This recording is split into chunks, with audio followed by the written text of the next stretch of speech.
Great, we're live. So welcome everybody to this remote interview. My name is Lisette and I'm interviewing people and companies doing great things remotely. And today on the line, I have Bob Glazer from Boston, Massachusetts in the US. And Bob, you're a speaker, an author, a serial entrepreneur, and the founder and CEO of Acceleration Partners. And I was interested in this because it says on an article that I just read, you're one of the biggest fully remote workplaces in the US with over 90 employees working remotely. So I'm very excited to get into that. Welcome. Thank you. I'd like to start with the first question, which is, what does your virtual office look like? What do you need to get your work done? I need quiet usually and focus. I'm actually very good at tuning things out. I work in 3 different places. Well, 4, mostly on an airplane, since that's where I am a lot of the time, which is very productive for me. I have a upstairs office, a downstairs office, and then I have a treadmill desk in my gym too. So I tend to oscillate. I actually like to move around throughout the day, and it just depends on the type of work I'm doing, whether I'm doing something like this, which is a recording, or I'm doing something that's an internal call that I can be at the treadmill desk and try to be moving around, or go take a call and get some air outside. So that's me. Company wise, and we'll get into this a little bit. One of the things that I think we've done differently is, while people are distributed, which we tend to use instead of remote, we've actually consciously, for a variety of reasons, created hub cities and have focused on those cities. And that's been an evolution over the last year or so. Okay, so excuse my voice, everybody. I'm getting over a cold. So you say you'd like to call it distributed over remote. Why? Yeah, I don't know. I think that's more in tune with our business, our virtual or non-virtual or remote. Something about virtual just always sounds a little bit wrong to me. I mean, our team, it's both where our clients are, what our business is, and how people like to work. We actually think that that is the best way that we can do what we do. And that's always a term that we've just used. I really like it. A friend of mine always says he works for a completely remote, distributed virtual company. And he says, I don't like calling it remote because it sounds like I'm supposed to be someplace and I'm not there. And he's like, I don't need to be anywhere. I'm not remote from anywhere. I am where I'm supposed to be. So yeah, and virtual implies like we don't talk to people, and we actually spend a lot of time actually going to our clients. If we were to have a monolithic office, no one would actually come to us. We actually use it as an advantage to spend more time with and at our clients and in our client services team. So that's always just been we like distributed. I mean, they're all synonyms, but virtual has never done it for me. Yeah, it sounds odd somehow. Yeah. Like it's not in real people somehow. I agree. I totally agree. So what right. And we're so much more, obviously. So you're the founder and CEO of Acceleration Partners, and I'd like to talk about what you guys do and then why you decided to make it a remote workforce. Sure. And those two things are connected. So we're a global performance marketing firm. We run very large scale affiliate or performance marketing programs for pretty well-known brands. These are kind of digital partner programs that may have thousands of partners in them. And it's all based on performance. So the client says, hey, I will pay X amount for a sale or a lead, and we enable these connections, and people publish what they're going to publish, and they get paid. So performance in our world is really clear in terms of, I think, what makes clients happy and how those programs perform. So it has always lended itself towards a performance-oriented culture.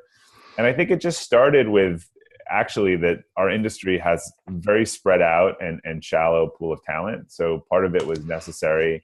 And then the types of people we were attracting, the life stage they were in, and that we really more were focused on outcomes than inputs. And I always say that remote work was not the goal. It ended up being more of the byproduct of the type of culture that we wanted to build. Okay. So now you said before that you've organized your company into hubs. So, and with this, you mean that everybody's sort of located around specific cities. Is that correct? We've picked some focus cities. It doesn't mean everyone. So we set out a goal 2 years ago. We're pretty good at setting out a goal in the long term, moving towards it. And I'll tell you a few of the troubles I think fully remote run into. And it was the 80-20 rule with these hubs. So first, one of our cultural cornerstones is that we do something called AP Summit every year, where we bring the entire company together for 3 to 4 days. And we do pretty intensive leadership training and team building and build, I think, deeper connections than a lot of people make walking by in a surface atmosphere. We really try to go deep with this and get some world-class speakers and programs. That became really hard trying to coordinate people from like 50 cities. And so that was one of it. We said, look, this event's getting harder and harder. We actually just hired our 100th employee this week. The other thing is, from a recruiting standpoint, hiring everywhere is actually really hard. Recruiting markets operate in terms of cities. Like if you think about listing a job, like listing it everywhere or anywhere is often nowhere. So the most of, other than the people, a lot of the people that we attract maybe haven't worked remotely before or been part of it, but they weren't on like remote job sites. They're not digital nomads, they're looking for this, they tend to find it. So we actually found that was really hard, that we needed to focus.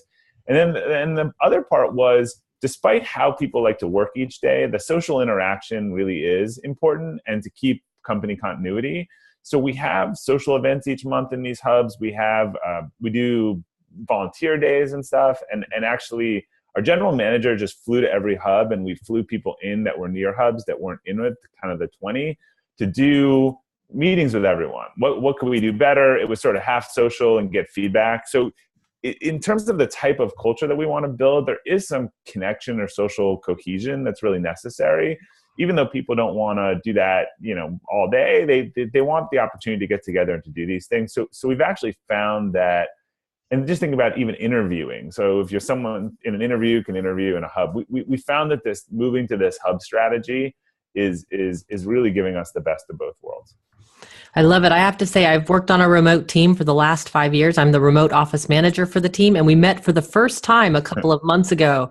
Yeah. And there was, we've worked together for 5 years, but there was still nothing like going out in Lisbon together in Portugal and having drinks and, exploring the town and staying out way too late. And, you just can't replicate that online. So, yeah. I do think, as we do, when you work on video, you see people, I always say if phone is a 3, video is probably a 7, and an in-person is a 10. One of the things about retreats and stuff and the formula, and we're actually, so now we're going to rotate ours from hub cities. We're moving it to Philadelphia next year, and it's at a big convention center. It's that having a drink at 10 o'clock at night and talking about something or finding something.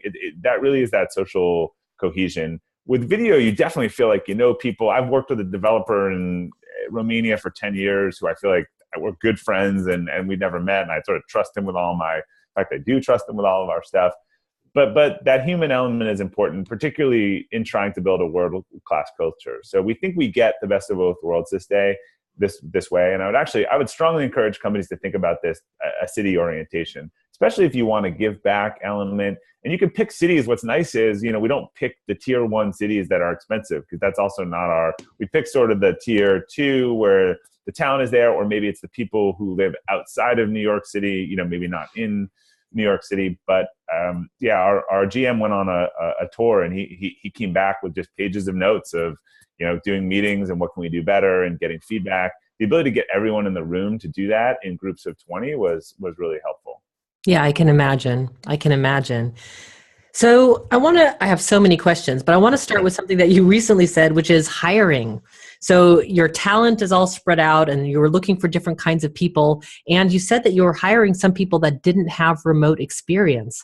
Yeah. How do you hire for people who can fit into a remote workplace like this? Very, very, very, very carefully. I actually have a lot of friends and colleagues who are always amazed. Like, I don't understand how do you have this remote company?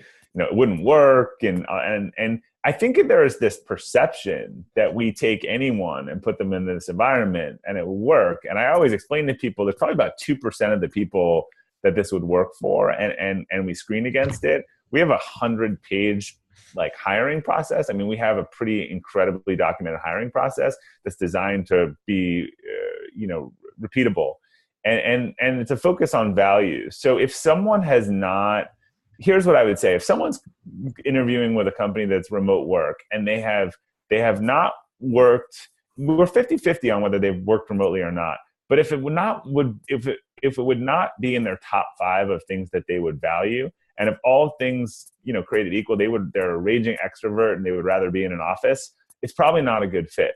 But there are clues that we've found around people had some remote work and really liked it. They are very self-driven. We are not introverts, but I would say people are not raging extroverts where they need their energy just from being around other people. They're people who like to get stuff done. They like a couple hours of quiet, and they have other things in their life that are important to them.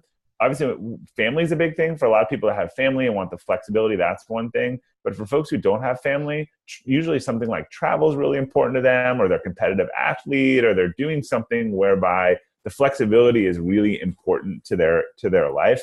So we actually have a process of, okay, obviously if you've done it before and you liked it, that is key. But given where we're getting a lot of people from, our interview process and alignment to our core values really kind of susses out, and just based on the mistakes we've made, I think who will do well. And most of the time when we identify those people, and we had someone recently who, was a little, wanted a shared office, was worried about the perception. And after month 1 was like, hell, I'm not getting on the train every day. Like, this is out of the UK. This is great. So I want to stress to everyone, we've gotten good at that. That's a core competency of our company. You cannot just take anyone and put them in an environment like this. They have to be a fit for the environment. Right. I can imagine. And I think hiring on any company is hard because everybody's on their best behavior in the beginning. And it's not until you start working with them and you kind of break down the beautiful shell that we all put ourselves in, right? You start to really know if they're going to be a good fit or not. Yeah, we get into things like decision making with people. So are you someone that just needs, do you like to think? Do you like to process? Is that helpful to you? Or do you need to just be bouncing ideas off? Like we've seen that not work out. We had someone who just needed real-time feedback on everything. And that is, we're not gonna be able to solve that. People are generally available, but it's funny. I mean, it isn't about an alignment. There's a certain person who really likes that. They get into their REM work for 2 hours and they don't want to be disturbed. They can feel like they can get 80% of their work done in a day. Right. Yeah. Guilty over here. I really like the hours of deep work focus. And I had a colleague who loved to just talk about everything. I mean, she had like 300 tabs open at any time and just was posting stuff all over the place, and it didn't work out. Needless to say, genius at what she did, but it was the personality fit with the rest of the team. She was just on a different speed. Yeah, and the person matters, the type of business matters. So I think client service businesses skew very well to remote work because the focus is on the client. You're spending a lot of day dealing with the client and the client service teams, and those teams tend to be about 80% of your experience. I'm in a business group where there's half the people are in client services and they're mostly going or all remote, and the other people have some sort of product, and they really feel the need actually in a product company for sales and marketing and those sort of interaction, more impromptu meetings. And that was sort of eye-opening for me, that I think, again, it really depends on the people and then what it is that the business does. So in your company, you mentioned that you're focused on results, that you have to be, and also your company, and I mean, not just the daily to-do list, but your company is also focused on results. But how do you know in your company what everybody is doing? How do you? I don't care. Right. So I think we run a system called Yost Traction, similar to Gazelle's. We want to run these sort of business operating systems. So objectives are laid out. All the key outcomes are laid out for each quarter and each person. And everyone is given, when I say I don't care, they're given equal number of accounts or sort of account workload. And so for me, looking at the client satisfaction level, which we measure regularly, and the performance of those programs to the goals that we laid it out, are really the success metrics. I think that in sales, if you think about incomes versus outputs, it's so easy in sales for someone to say to the salesperson, well, I made 18 calls today. Well, how many sales do you have? None. Well, they don't care, right? They only care about the output. So again, we're trying to get people focused on the smarter decisions and the big wins and the things that move it forward. Part of our culture is we don't reward hard work. We don't reward 18-hour hero days. We reward working smarter. We reward asking the right questions, to not run back and do something the client asked you to do because you didn't ask the questions to clarify what it is that they actually need. So again, that's a lot about our culture. So if the client's programs are growing, if they're meeting their goals, if the employee is happy, if the client is happy, and somehow they're doing that on a half an hour a day, then I want to know what they're doing. Right. I'm not. More power to you, man. Yeah. I always say there was this thing where some guy from Verizon had outsourced his job for 2 years until someone found out about it, and then they fired him. I would have wanted to sit down with that guy and figure out what it is he had done to outsource his job for 2 years without anyone knowing. Totally. I was shocked that they had fired him. I would have thought, man, get him involved with the rest of the company. How did he automate that? For sure. But people just can't. It's clear in sales, but they can't. We're about rewarding outcomes. We're not rewarding inputs. Like if you tell me culturally, and this happened, you tell me you worked 18 hours on getting this thing for the client, and I say to you, did you ask them if this would have worked instead? And they say no. I say, well, then I'm sorry. There's no hero for staying up all night for something that you didn't need to do. So that all of this stuff goes hand in hand with just more outcome orientation. Wow, it's awesome. So I can imagine there's some people that don't thrive in this kind of environment. And so if people don't meet their objectives and the clients aren't satisfied, what do you do? We have a very unique program that we started. We've really tried to break the paradigm on this. It's called Mindful Transition. We have a totally open transition program. So we ask people to discuss any issues. We discuss any issues. And when we realize something's not going to change, we start an open transition program where they can continue to work here, and we support them, and they start working on finding their next job or their next career. We just think that these things are better out on the table. So we start measuring stuff early. We start having conversations. Oftentimes we find that they're just in the wrong role, and rather than them get disengaged and start looking, we actually know about an opportunity that's coming up in 2 months in a new job, and we talk about maybe they could slot into that. So we know pretty quickly. We try to sort of call it even within the first couple of weeks if it's just a struggle from the beginning, because in just reading when and talking to Dan Pink, you rarely recover from bad beginnings. And I think we've seen that. It's really hard. He said, 10 years later, people that started off their career in a recession are still making less money.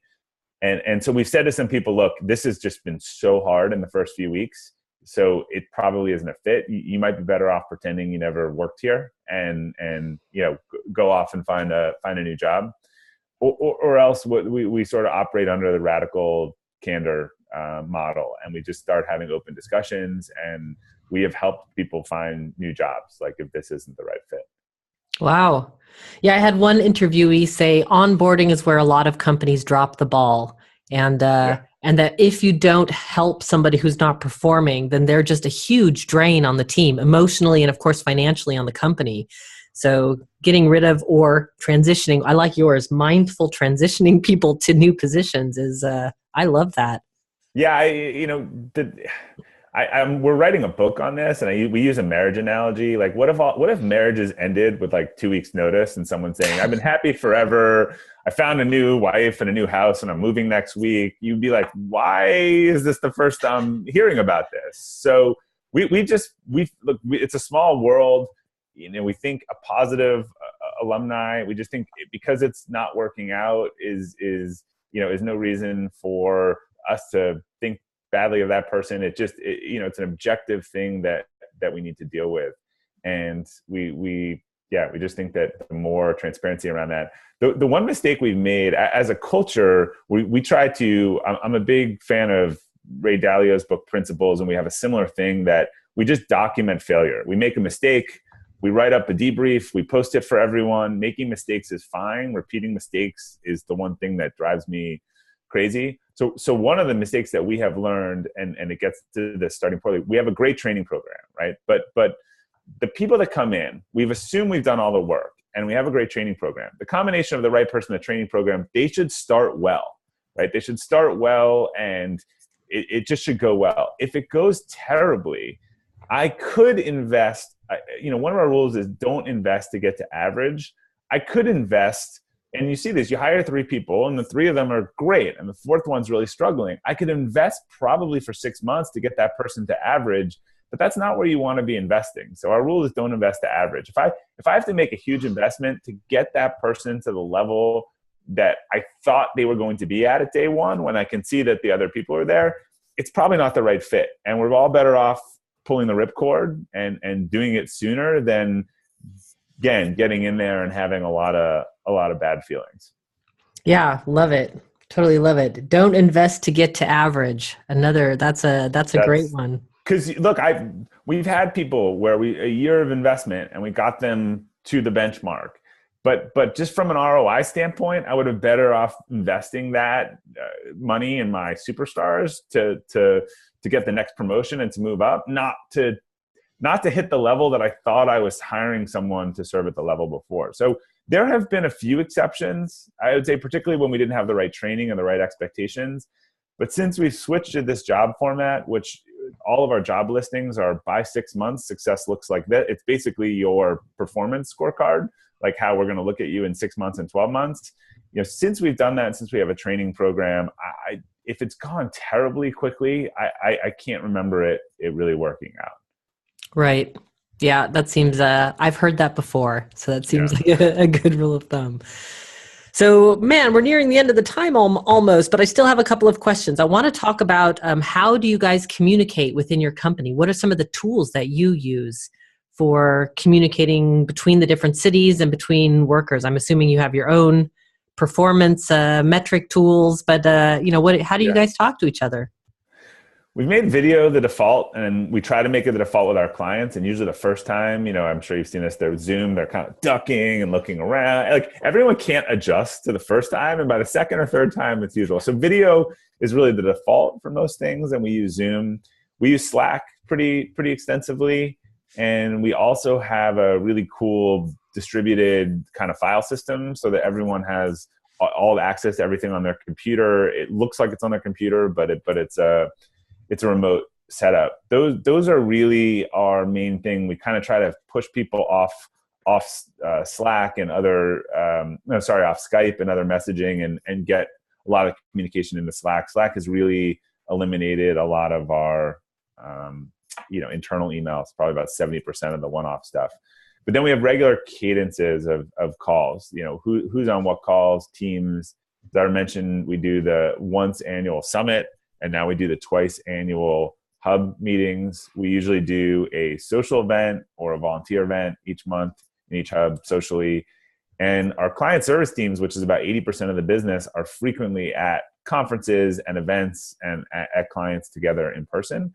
So we really get a good balance, I think, across the board of that. We're at the point now with 100 people. With one of our challenges we're trying to address is there's just some fear of missing out in terms of communication now, where people can't be in the loop on everything. But we also have to get smarter around like newsletters and internal communication and where is everyone going to be. Like people may not realize that I'm in LA next week for a conference and we have a prospect or a new client that is in LA that they think it could be really beneficial if I sat down with them for a drink. So we're actually actively trying to solve this now in terms of what's the right communication, how much sort of written, video, oral, Slack, frequency, like how do we solve, you can't know everything, but there's some best practices and learnings that people need to be in touch with.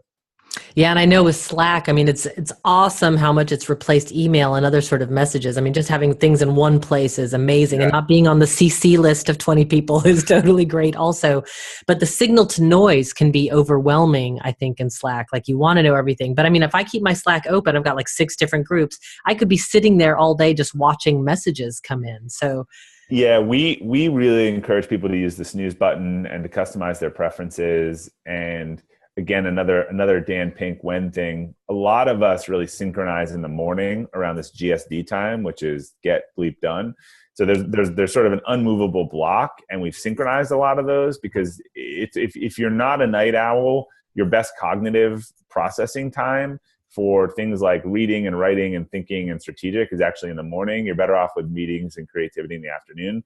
So we encourage everyone to, during those blocks, to just snooze everything and turn it off and not look at it. I know people have struggled with it, but part of what makes Slack work is turning off things and getting out of the wrong channels and doing the right frequency and just doing the snooze. I just did it I was doing something before this call and I just did it for 2 hours. And so what I don't see it, I know it's hard for people to get off.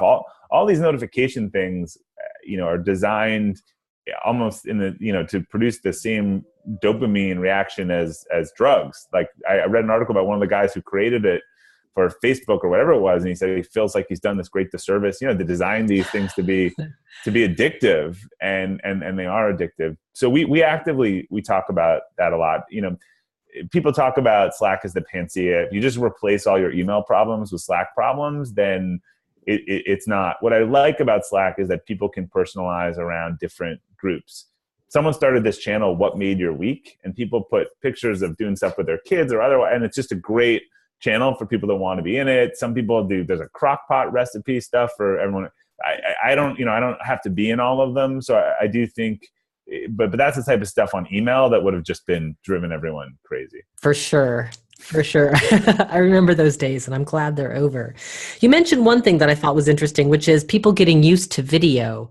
And I'm always surprised because video conferencing has been around for a long time. And recently, in the last 5 years, it has gotten really good. But people are still hesitant about using video. So how did you get them over that? And why do you think they're so hesitant?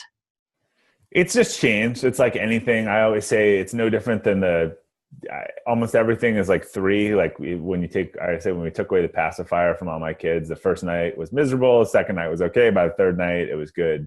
So just people haven't done it, or they haven't done it with people that aren't their friends. So the way we've done it internally, or I will do it, or particularly with clients, is a sort of, we'll just show them us. So I'm talking to a prospect and they don't want to be on the video. I go on Zoom on video. I would rather they could see me and my intonations. And then eventually I see that let's sort of turn it on and they pretend they weren't there.